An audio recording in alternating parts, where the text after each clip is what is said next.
Welcome back, everybody. As you probably guessed from the title, we have some news today that we are covering. Many of you have probably heard the news that in Raleigh there was a mass shooter. As of right now, when I'm filming this, it's believed that it was a 15-year-old using a shotgun. And as of when I'm filming this, 5 people are deceased. But that's actually not what I want to talk about today. Many of you probably think it's what I want to talk about, but it's not. I want to talk about the civil rights violations that occurred during this. I haven't seen anyone else cover this anywhere. I've looked, I've not seen anyone else cover it, and when it's been covered, it was not covered at all on this angle. So I'm gonna just roll this clip in here of what happened, and basically what was going on at the time this report was coming in was that the shooter was surrounded and barricaded himself, and victims were being brought into the hospital, right? So that's the context of what you're gonna see next. These folks are likely in very serious, severe, and critical condition. I asked her if the hospital is on lockdown, and she said no, but we told you a moment ago, and I'm going to have Lauren pan up to the entrance.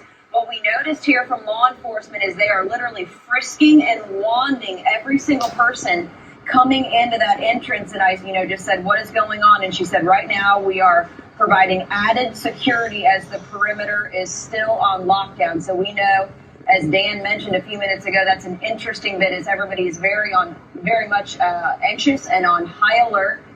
This is a situation that's been unfolding here at WakeMed. I would say probably for the last hour and a half, we've been noticing police cars, some on motorcycles, ambulances coming. So as you just saw there, police were stationed at the checkpoints of the hospital, the local hospital, and they were frisking people, literally frisking them, and using metal detectors to see if they were carrying firearms to go into the hospital. Now, I'm just going to give a kind of a quick summary here because I realize most of you don't live in North Carolina, but North Carolina, you can absolutely carry guns into hospitals. I carry guns every time I go into a hospital. It's completely legal here. There's nothing against it.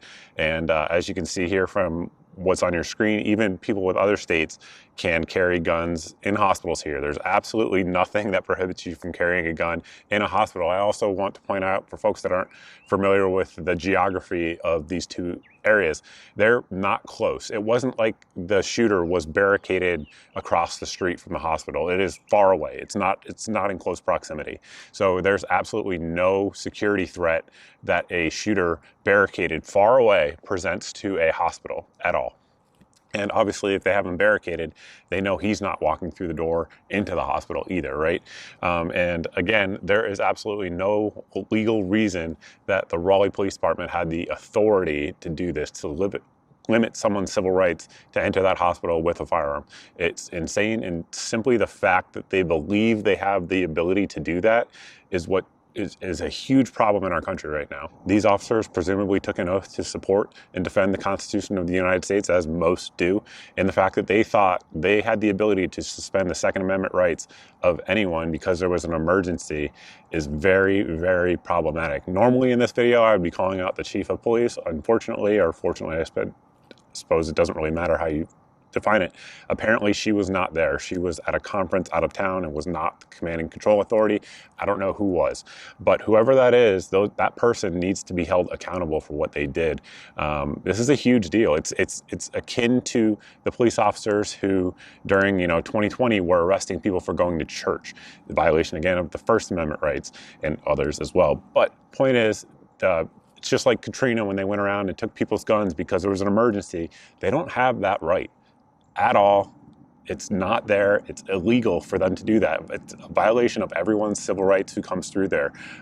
Stop and frisk laws have gone through many, many court cases, and every time they're unconstitutional because they're unconstitutional. So what they did here is absolutely on that level, and no one's even batting an eye, which just shows how conditioned we are as Americans to believe that the police state that we live in can just do these things to us and just violate our rights. And I mean, I don't know what to do besides rant about it because no one else is even covering it, and it's crazy to me, and no one challenged it. I mean, it should be an eye-opener for everybody watching this video how accustomed we've become to some authority controlling our lives because of an emergency. Like, that is not how America was founded. America was founded to flee a nation like the one we are living in right now in 2022. dangerous times, folks. And obviously no one was hurt or anything like that in this incident, but it's leading in the direction that things are not going to go well. So unless we stop it now, nip it in the bud now, it can be, it has the potential to be very problematic going forward. That's really all I have for you. That's the whole video. Just drawing attention to it because nobody else is. I don't live in Raleigh, but our news is Raleigh news. So, I mean, I was watching this unfold in front of my eyes and just shaking my head in absolute, I don't want to say non-belief because I believe it. I realized the state of our country, but it was just, it was infuriating. It really was. So with that, I suppose we'll end the video. That's the end of my rant. If you like these types of videos, we are a civil rights channel here, and obviously the Second Amendment is the most important civil right because without it, none of the other ones are possible, and we will protect it. So if you like it, hit the subscribe button. Hit the notification bell if you've done that and you're not seeing 2 to 4 videos a week here on the channel. It's because you're being censored from my content. So you can sign up for my email at the website here on your screen. And this email goes out once a month. It actually went out today. And it goes out once a month and it has all of the videos since my previous month's email.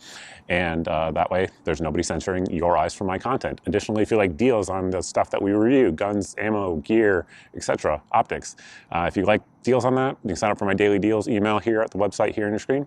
It has 6 or 7 of the best deals that I find around the internet on that day. If it's in that email, it's the cheapest I know of anywhere on the internet on that day. So that way it saves you guys some time and some money because I do the price comparisons for you and hopefully you get good deals and it's a win-win. So that's pretty much it. Thank you all for watching. If you like this video and the message of it, share it. People need to know what's going on in this country. All right, look forward to seeing everybody in the next video.